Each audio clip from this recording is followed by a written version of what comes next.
class request. That's perfect for me. So What's your we'll. name, by the way? Because you asked me a specific question the other day, and I was going to follow up. My name's Sean. Sean, okay, Sean.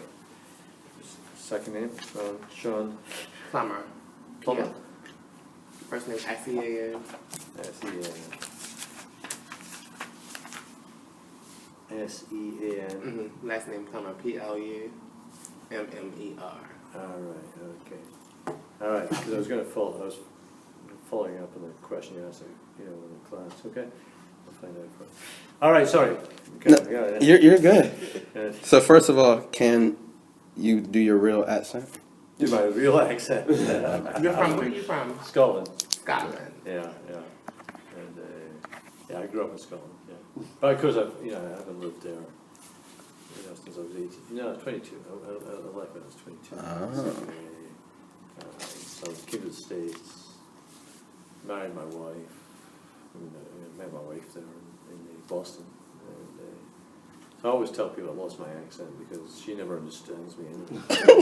But I try my best. That's funny. My dad's Jamaican, and my dad has been here since like 1975, and he does not. He sounds like he's fresh from Jamaica. Yeah, well, I got friends from Scotland as well. You're like, it depends who you talk to. When I talk to my wife knows I'm talking to my brother on the phone because she said my accent changes.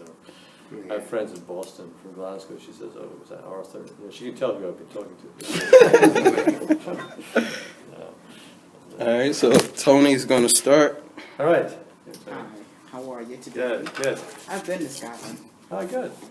several years ago. Very, very nice place. Like it? Very Yeah. friendly. A lot of sheep. There is shit. Yeah, we spent All kinds of sheep. Yeah. Okay, so this is a question that has like 3 parts to it.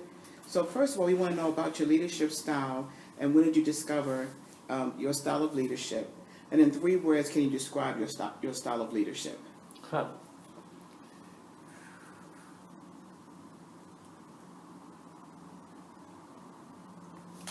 Okay. Well, I'd like to think, just the 3 words, I'd like to think would be, an authoritative Democrat,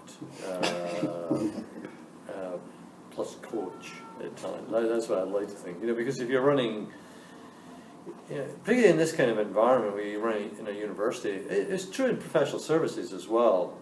You've got to understand that the people you're working with are the product. When you think about your teachers, your professor, whatever is the kind of product. And if you're bottling Coca-Cola or Pepsi-Cola or something like that, you're kind of one step removed. People are important for that, but they're working with a product, whereas they are the product, and because of that they've got intense ownership over what they do. And so you've got to be respectful of that. So you're in American universities particularly, there's a lot more demands for consensus and being consulted, and shared governance is a popular phrase around here at least. And so you have to be some Democrat, but they also want leadership, or else why would they want deans? So they want they need leadership. So authoritative is, I like to think of authoritative saying that when we have to be clear, we're clear.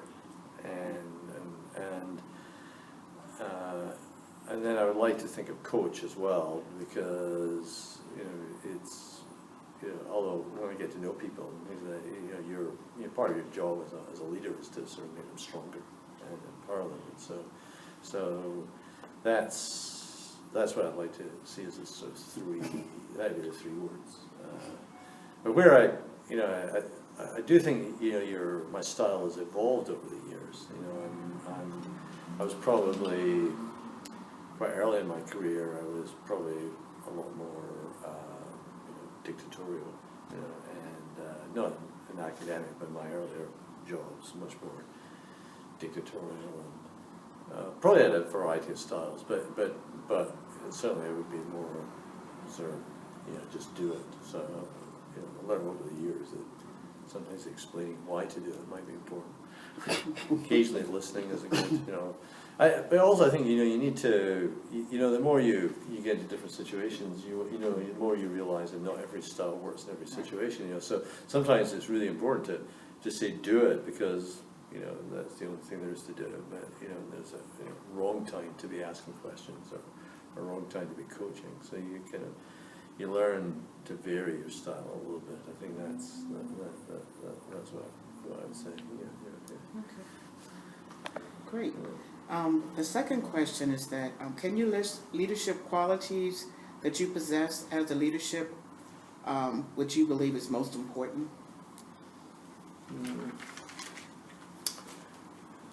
Well, when I give my little lectures on leadership, I usually, you know, now I've cast this up recently, so I talk about, create a cause and commit. These are the kind of three sort of catchwords I use. You know, so say in leadership, a lot of what you do is you're helping people set an agenda. You know, that's kind of your job. I mean, a lot of your job is problem solving, framing problems. You know, that's any job is like that. So a leader, you're constantly getting bombarded with problems and deciding sort of approaches to it. But overall, for an organization as a leader, you're setting an agenda. So there's different ways to set agendas, and some people do it. A lot of people do in different ways. And I do think I can be quite creative. I scan quite widely. I'm quite creative on that. Not afraid to have kind of bizarre ideas. So you could test these out, but you could also take other people with you. So causing people to perform, cause me looks like it's a push button thing. It's not. I don't mean it like that, but it's it's enabling people to do well, to take them with them. So am I persuasive? I don't know. I like to think I can work on a variety of platforms. Listen to people work on a variety of platforms. It's probably the agenda building helps because I think I learn quickly. And that's probably because I was, when I was a consultant. That's kind of I enjoyed doing it. What you had to do, you have to move from industry to industry, and if you're going to add value, you have to learn pretty deeply if it's not your industry. And so so I both enjoy doing that. I think I do that well, but unless you get other people to come with you, I think that's more difficult. And then commit is a word I've been using recently because one of my faculty members actually had a set of lectures by another prominent academic on the idea of commitment as an ethical thing in leadership. So what do you commit to, or what do I commit to? Because if you commit to something, I think it means something. So what do I commit to as a result of? I used to, you think of time management techniques. I just came out of a meeting there. What's my follow-ups would be one way of asking the question.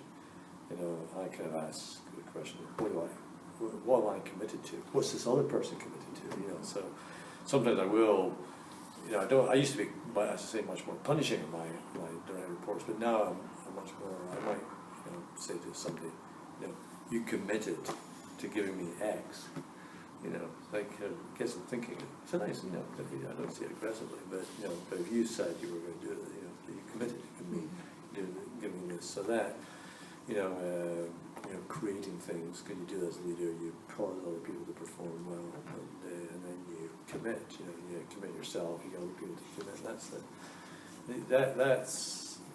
That's what I would see as qualities.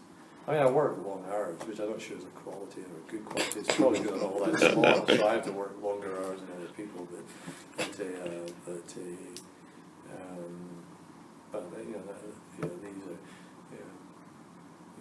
Corollary is, what am I not good at? I do lots of things. One is I do, in academia they run a lot of meetings, and I think my teams perform well, and I've had good teams, and I've done some things, but I'm not as sort of chairman-like in meetings as I see other academics. So they kind of preside over the. I like to be in the middle of the battle, with my team, so my direct. Not I want to impose my will. Right. So I think they would. Most people, teams that would work with me would agree that I'm not sort of dictatorial, impose my will, but I really like to be involved in the discussion, and there can be pluses and minuses of that. I don't, because sometimes we get so tied up in, talking about issues that do we actually get things done. I sometimes worry about that. Okay, thank you. Okay. So, following up on what you just said about the meetings, how do you go about executing and implementing the plans? Like last week, one of the things you were talking about was how to make Merrick Business School, a well-known commodity and is actually bringing value. Mm-hmm. So what do we do well here that you want to foster, and what do we need to change? Yeah. Well, I think for implementation, there are probably different lines here. I'm not, to be honest, I can't give you a step-by-step by what I'm going to do here, because I've got 30 more days to plan that out, okay? But I think it's an execution is a kind of combination of two or three things. One is, you really got to, there comes a time when you really got to kind of decide on people, to do it. So Liverpool, for example, I decided quite early on that the school was confused about how to roll out programs. I actually think you didn't need to be really spectacularly clever to work this out, but you also got to understand it was a fairly new school, and it had gone from nothing to educating about a couple of things, about the size of the Merrick school in about 2 years. Wow. So it's quite big.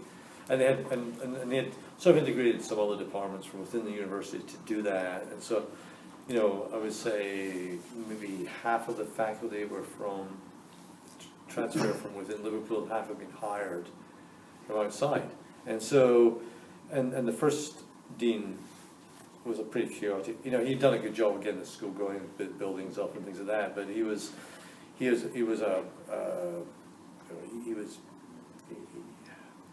curious guy. So it was a little bit of a damage. Because of this, they really hadn't stepped back and had to really look at what else was happening. And the people who came from outside other schools had a sense of it wasn't like their school, and they were kind of frustrated. But they came from good schools, and mainly in the UK, but they're from good schools. And it wasn't quite like what they were used to, so they were a little frustrated. But they wouldn't. Everything was so chaotic. They really hadn't put their heads on where it was. So it wasn't very difficult to say that they were going to increase the number of graduate programs we're having and build our online programs with our partners. But the real way I draw that. It comes down to people. You got to get people who get behind you, and so.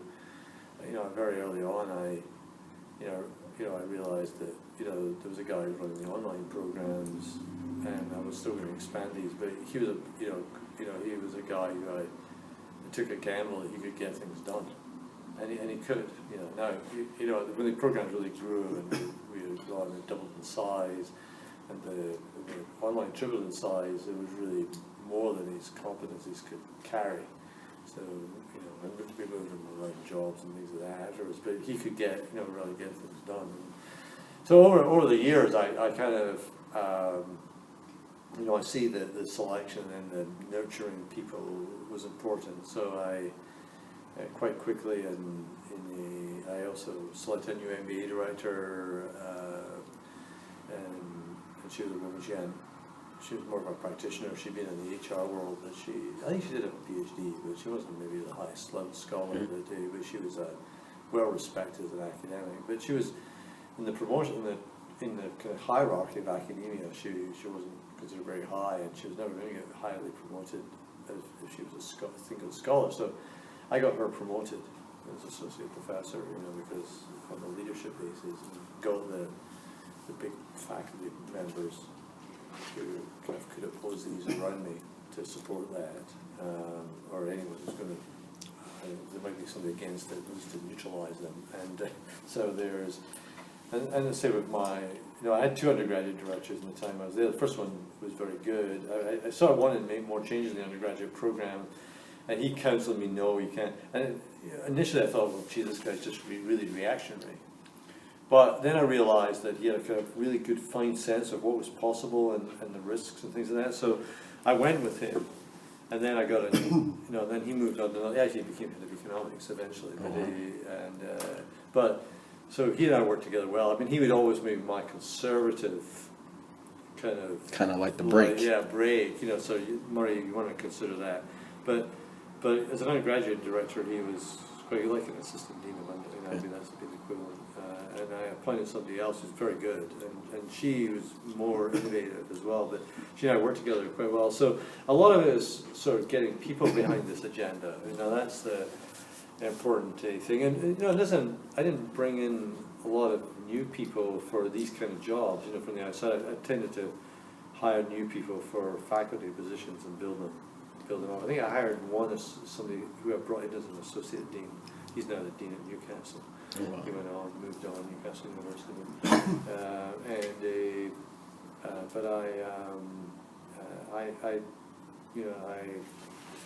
I look more to sort of building people around you that can really get things done. And in my career where I haven't done that very well, I've always got into trouble.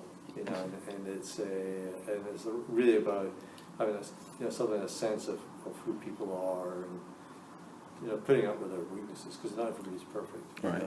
But your kind of question is, can I live with things I don't like with a person, weaknesses and strength. Then I think it's having a published agenda that you can go back to every so often. And sometimes you need, there's all these management books about how to, some people are much more rigorous at planning and project management, and I really need like a CEO who can remind me about milestones and things like that. I'm not that kind of leader, but having something written down that you can come back to, and sometimes having events that you can be focused on that gets that become reminders. So I would use my advisory boards as kind of they're kind of staking they were staking the grounds for getting some things done. So we had an issue with student satisfaction a little ago 1 year, and I took the risk of actually showing the data to my advisory board. It wasn't a very pleasant meeting. First of all, because they were angry because the results weren't very good, and they were also they felt a little powerless because advisory boards they're not in the context of the thing, and so they can't precisely say this is what you do. So then business people like to tell you this is what you do when you're on a board, but it was a good break. The undergraduate director, or the assistant dean, she took it on, and she had a very kind of rigorous plan, and so I was able to use that. I would say, well, I've got another advisory board meeting coming up, 6 weeks time. What can I report to them on that? And she would give me a kind of all-day report, and we would do that. And the same with accreditation helps for universities like that. So this accreditation milestones are coming on, and you've got to do certain things towards these milestones. So you better do these other things as well. I mean, there's all the actually these are much more useful than I don't know here. The university, Liverpool's planning system was useless for that. I mean, it was a jamboree completely.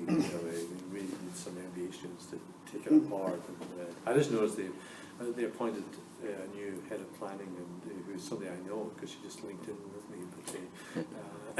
So maybe they're going to back. They've got a new president who's just coming in, so maybe they're different.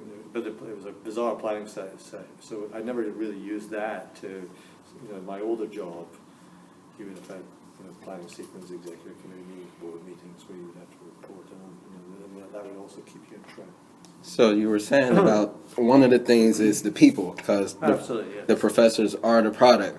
So say you're deciding who's going to be on this ride with you. Yeah. Do you want the superstar player, or do you want the reliable pinch hitter that comes through? What type of person best works under your leadership? Well, I think you actually got to get both. It's like putting together football teams, or these soccer teams. Much more attuned to soccer teams, because not everybody can be the star. And if everybody wants to be the star, you get all. There's quite a lot of these discussions on this on soccer. That and the best teams put together with the most money, and they're not like Real Madrid last year, Yeah. probably one of the most expensive teams, didn't win, so it's very hard to get all superstars together. I think, you need, in a university, you need, there are probably, two kind of, there's probably sort of three kind of groupings of staff you look at. One is your academics, your dean's counsel, your associate deans, your assistant dean, it depends on your structure. You can change the structure, but here we have associate assistant dean.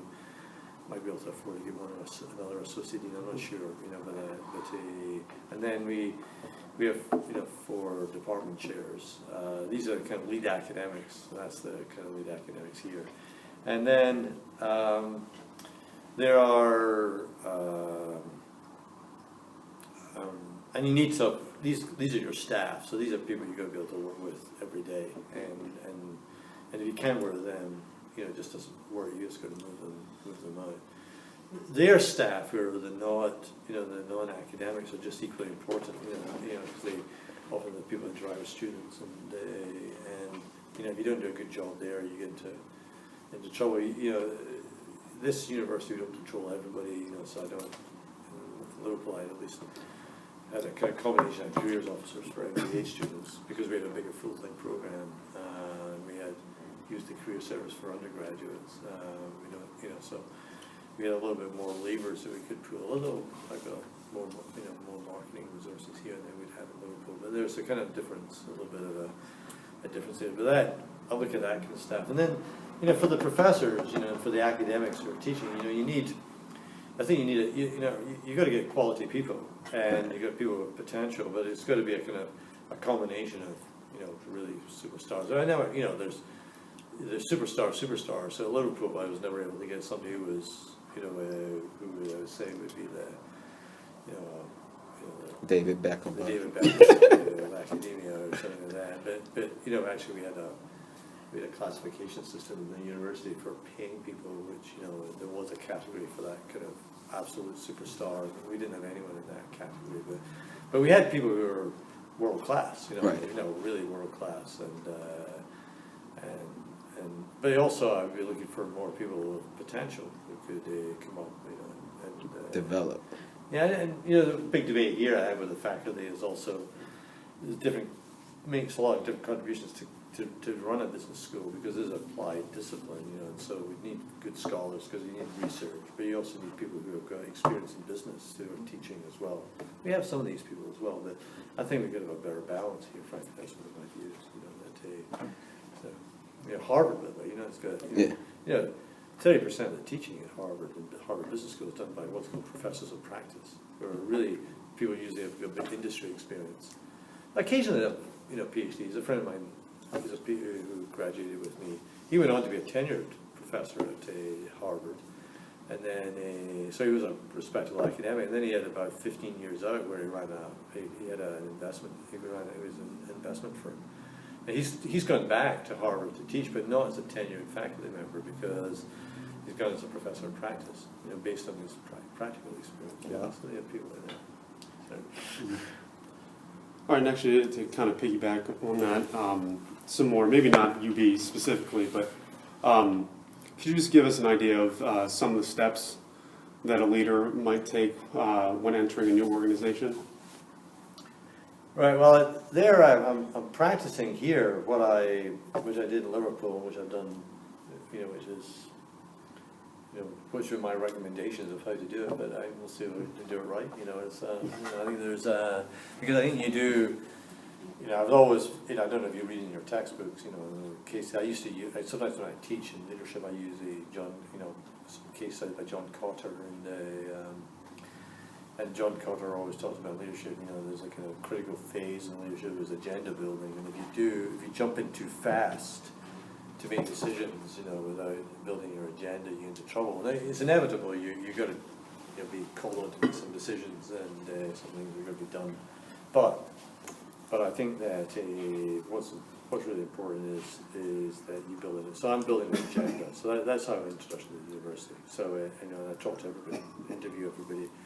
Go to the offices of all the faculty, talk to them, find out, what they think's working, what's not working, for the singular, some of the untapped opportunities, the wow factor I was talking to you guys about, what do you think I should do, I should avoid, these are my questions, I've got kind of a script.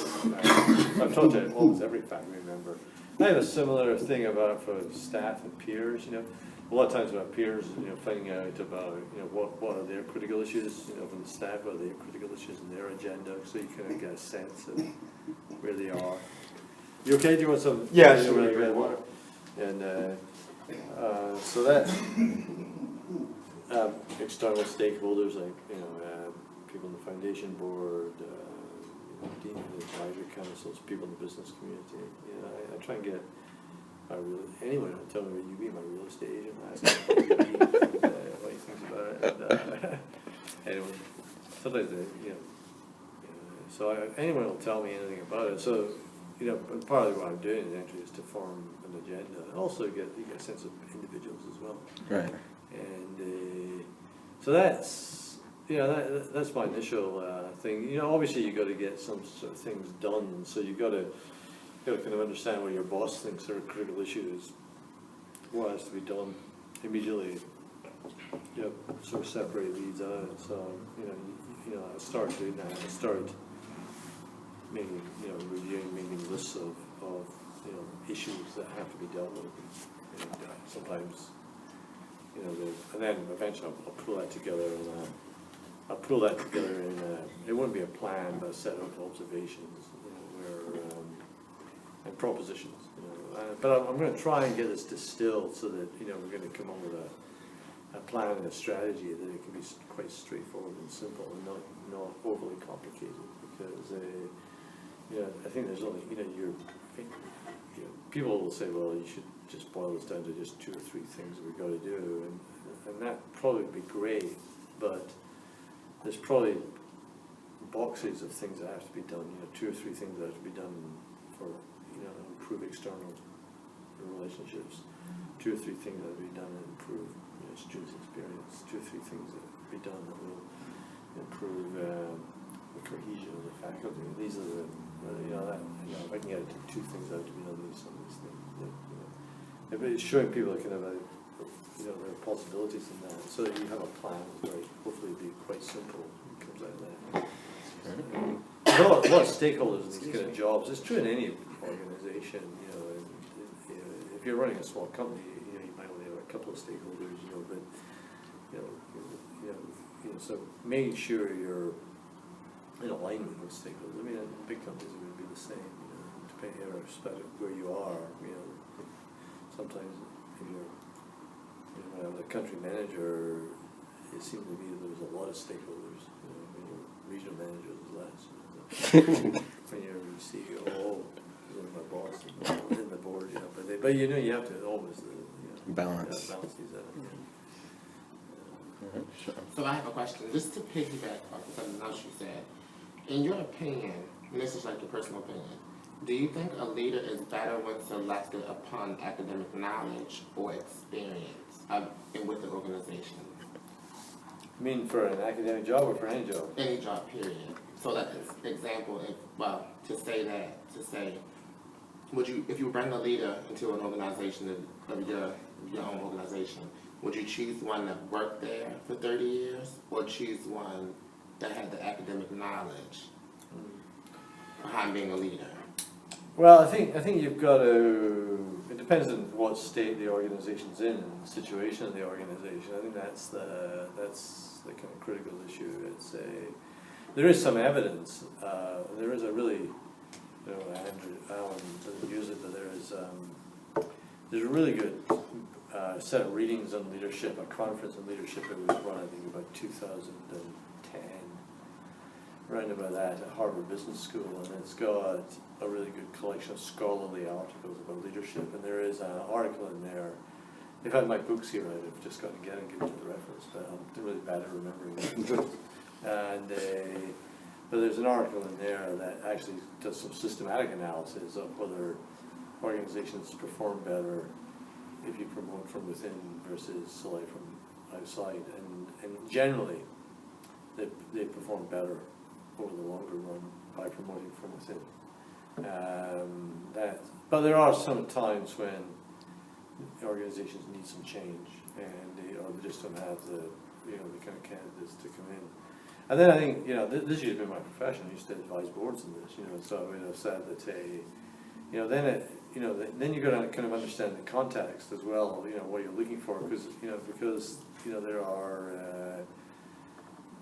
there can be people who can be extremely well qualified, but just don't fit the context of where the organization is in the moment. I mean, I had an argument, just to give a quick example, a very prominent mining company, and my view on the board was that they had a very good operating guy who was the chief operating officer. They wanted to promote him to CEO. I didn't think he had this sort of strategic vision, and also didn't have context. He's not so much, everybody by the time you get taught, maybe the academic credentials will have equaled out, but it's the context. So in the mining industry, it may have changed now in the last, this has been probably 10 years ago, but we did a little analysis of the backgrounds of CEOs of mining industry at that time, and they came either from two backgrounds, either from finance, usually from treasury, or they came through commercial route where they had been dealing with customers, and these are usually big trading relationships, none from operations. And I think there's a reason for that, because in the mining industry it's very capital intensive. So you're either got somebody who knows how to find capital and redefine balance sheets and go out and explain it and is credible to the finance community, or somebody who really understands what really is going on with your customers, train customers, because you're going to make big bets. So and you're taking huge bets. This guy knew how to get ore out of the ground and do it safely and great, but he didn't know really necessarily what Bauhaus Steel was going to do with it. And unless you understand what Bauhaus Steel might do with it, do you know enough about the context? Now, you're a CEO, you're not going to make decisions. You're not going to make decisions about what's going to be, how your balance sheet's going to be treated. You might ask questions about it and things like that. You're not going to make decisions about how you sell the Bauhaus Steel, although it would be such a big client that a CEO of a mining company would probably be visiting the CEO of Bauhaus Steel twice a year, 3 times a year, 4 times a year. So it's such a big company. You're not going to be making these, but unless you understand the context of these, you can't be really all that effective. And that company got bought by a hostile takeover. They didn't listen to me. They should have listened to me.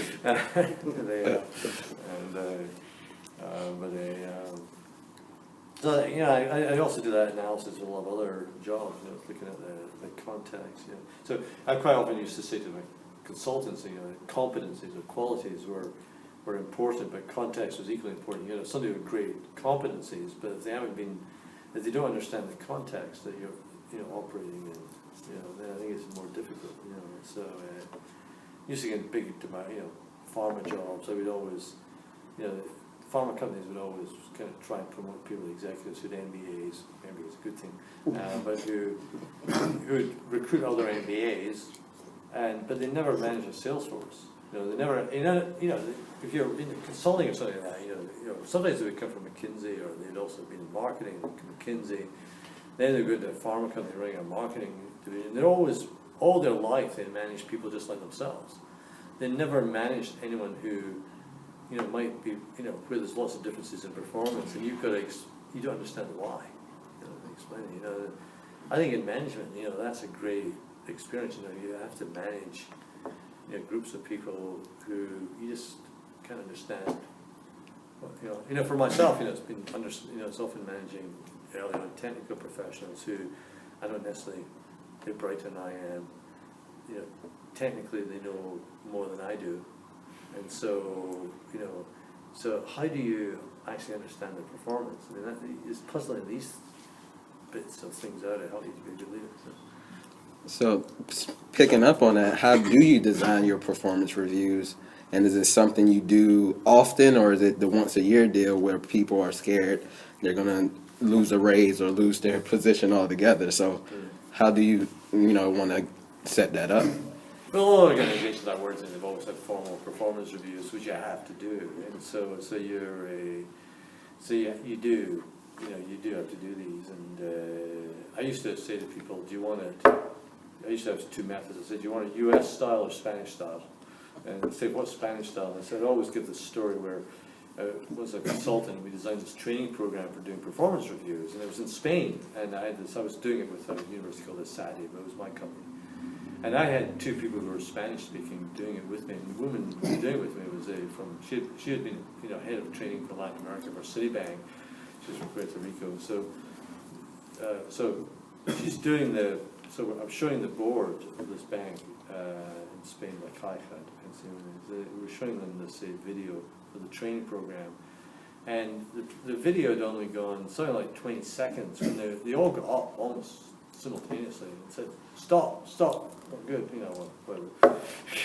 And so I thought, what is it? I thought, well, maybe the objective is a woman be the manager, because there was a woman on the team, and that's going to be ridiculous. This is, 1984, so this is ridiculous. Why would you, And then they were, but it was because she asked the employee, how do you think it went last year? What's your opinion? So they thought that's not the way. This is Spain. Manager tells the employee. Oh wow. So sometimes I'll say to them, do you want to, ask you, how do you think it's going, or do you want me to tell you what's going? What order do you want to do this? And but so I think often you got to have these. They're tick box exercises. You got to do it with some people. You can make them better than others. I think the other, thing is, I think almost, being able to understand the people and have these kind of frequent conversations with them about. I think what's more important is to be able to understand a little bit their aspirations and then sort of coach them around things and know when to coach them. And that's the kind of critical thing. I could be much better at giving positive feedback, probably negative feedback on an instantaneous basis. That's one thing. The chairman of my advisory board in Liverpool was the former CEO of Liverpool FC, and he was founding CEO of the Premier League. So he's a finance, consulting on a finance company now. But his observation is that in football, the best of soccer, the best managers, what they do is they almost instantaneously address performance issues. Now, I always say, but this is kind of an interesting issue because in a lot of management jobs, particularly if you're managing faculty and things like that, you're not in a position to do that. And so probably, when I see somebody doing well, I should be telling them. When I see somebody doing badly, I should really tell them as well, because you don't get all that opportunity. And I think that's important. But I probably do that less than I should. I don't let things go, but I probably don't. Particularly positive feedback, I don't necessarily. I do. I sent somebody an email. I did send somebody an email last Friday. So I really liked the way she handled the thing in a meeting and clear. And one of the things the leader at a higher level was talking about, praising them not only when they do it right, but almost right. That because if you wait for it to be 100%, you might be waiting a long time. You're right. You're right. I mean, I think that's you're right. I mean, and in some ways, I probably communicate sometimes I'm looking for perfection. Right. So that's probably not a good thing. It's you're right. I mean, it's also you can catch the little things as well that people do and tell them you appreciate that. I think that goes a long way. It's quite it's difficult. I find it quite a difficult skill. That's where I would be.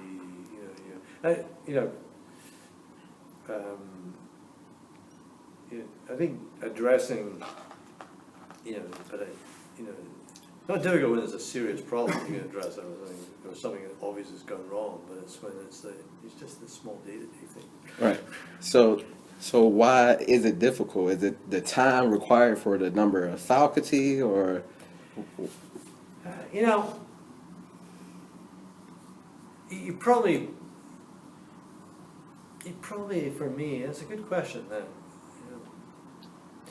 it's not so much I'm afraid to do it, or it's about relationships. Relationships sometimes are part of it. So it's not early on. So that is something very early in my career. I went out of my way that relationships weren't that important. I think I was friendly enough, you know, I nearly didn't tell people at work that, you know, I was having a baby, or my wife was having a baby, you know. My boss knew, you see, so he told everybody, you know, but I probably, because I thought, oh, this is my world. Right. But now, over the years, I don't do that anymore, so, you know, because I think people expect you to share something about yourself, so, not about religion. Sometimes it's about a little bit of time management as well, you know, so how much do I want to get into this, you know, you know, I don't want to go into something else, or, you know, it's you know, I was conscious on Friday that, you know, that's why I sent this email. I actually went down to find the person, and, you know, I thought I did a good job, that she'd gone, it was Friday, so she'd gone early, and so I sent her an email. Because I thought, well, it's quite, you know, if you just let it go to Monday, other things come up, and something else will come up in your agenda, you've got another problem to solve, or something to do. Yeah, so, but sometimes, you know, as I said, you know, and I think this is true in all jobs, but, you know, it doesn't matter where you are, you know, the essence of a job is solving problems, so you're always sort of choosing what to do next. You know, that's like I think that solves the trade-off. So it sounds like you can take from this, it's important for leaders to plan time to actually think about these, you know, might be little things, but could contribute to the success of the organization. Yeah, absolutely, and you know, I think there are, I mean, I think you've got to do, you know, kind of a combination of both of these things, you know, or else it doesn't, you know, it doesn't really work. I mean, some symbolic things are also quite important. You know, if you're a leader, you know, so if you're, you know, I mean, I've been told that, you know, that people were very surprised. I went to their offices when I came here for my interview, so symbolic. But I did that, you know, because, you know, I asked to see that, you know, and by the way, I'm kind of curious.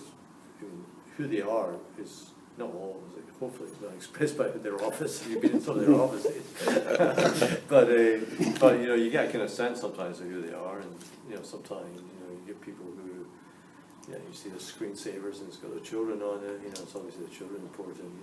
You know, so something, I had somebody was complaining to me about a faculty member the other week there, and who's probably not the friendliest faculty member to every all the other faculty members. They always do this, and they were complaining that this person was late quite often from early morning meetings, and but I knew from her screensaver that, you know, she was really focused on this child, and I guess her husband's I think her husband's a professional, you know, so probably about kind of a different intention. So for a meeting, you know, I asked her, is it okay?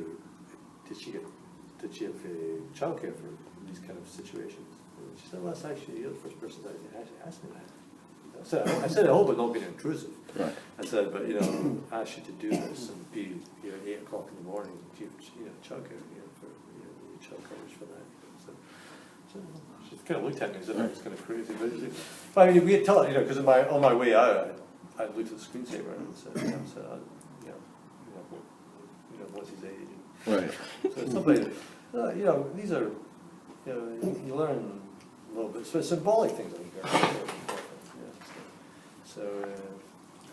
I know we're running out of time. I have one question. Yeah, sure. Go ahead. You mentioned earlier on, we asked you the first 2 questions about situational leadership, that every style doesn't fit every situation. Yeah. So can you think of a time in your career where you helped someone reach their full potential when they were doing not so great of a job, and instead of firing them, help them move on to become successful? Good question. I could think of lots of failures where I've tried to do that, but it never quite worked out. But I think it's about sort of you know, repositioning. Trying to think of repositioning people. It's you know, where I'm sure there are great, you know, examples of you know, over, you know, right, just coming, Stephanie. Right. Yeah, I mean, I'm